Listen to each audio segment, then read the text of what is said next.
Curious George is an animated feature film from 2006. This is directed by Matthew O'Callaghan. It's written by Ken Kaufman with an amazing voice cast, including Will Ferrell, Drew Barrymore, Eugene Levy, Frank Welker, Dick Van Dyke. Really solid voice cast. And the story is pretty good as well. I feel like most people have seen this film. I feel like the only person who hadn't seen it, so I'm really pleased to have finally watched it, and I'm pleased to say I enjoyed it.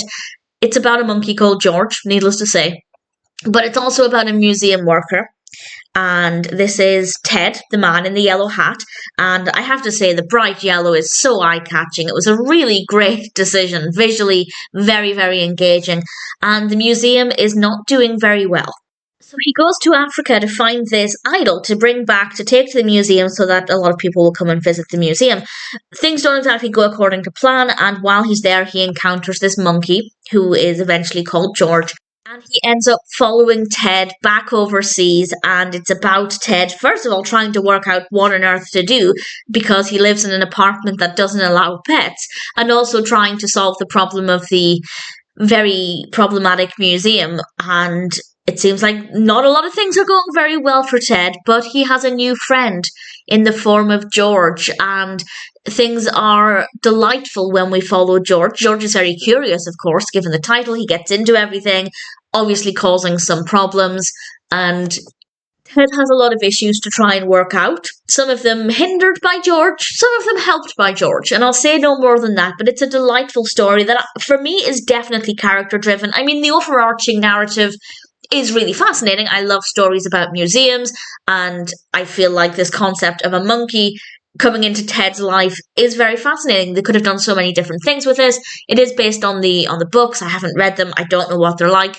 But based on this narrative, I think there are a lot of different ways they could have taken this, and I think everything makes sense. Everything felt like the right decision. But for me, even though I did enjoy the narrative, it was definitely more about the characters of Ted and George, both of whom were very, very likeable.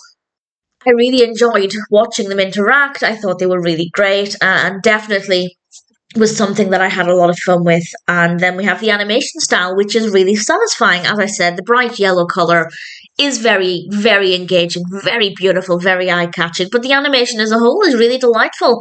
I really like the animation style, so absolutely no complaints there from me at all. And this is a Universal film, I don't think I mentioned that. And there is nothing about this that didn't work. It's not going to ever be my favourite film. It's not suddenly my new favourite animation or anything. But I didn't know what to expect going into it, even though I feel like it's something a lot of people mention. I never really read any reviews. I didn't really know how well it had been received. And I was hopeful, but also kind of not knowing what to expect. I went into it with an open mind, and I rather enjoyed it. I thought Curious George was really good fun, and while I wouldn't rush to watch it a second time, if it's ever on, if I'm in a hotel and it's on TV or something, and I just need something in the background, absolutely, this would be a really good film to go with. If it sounds like it appeals to you, if it's one like me that you always meant to see, but you never got round to it, I'd say it could be worth prioritising. It's a fun story, well executed, great characters, great animation, and obviously really solid voice cast. No complaints at all. Curious George is a really delightful film.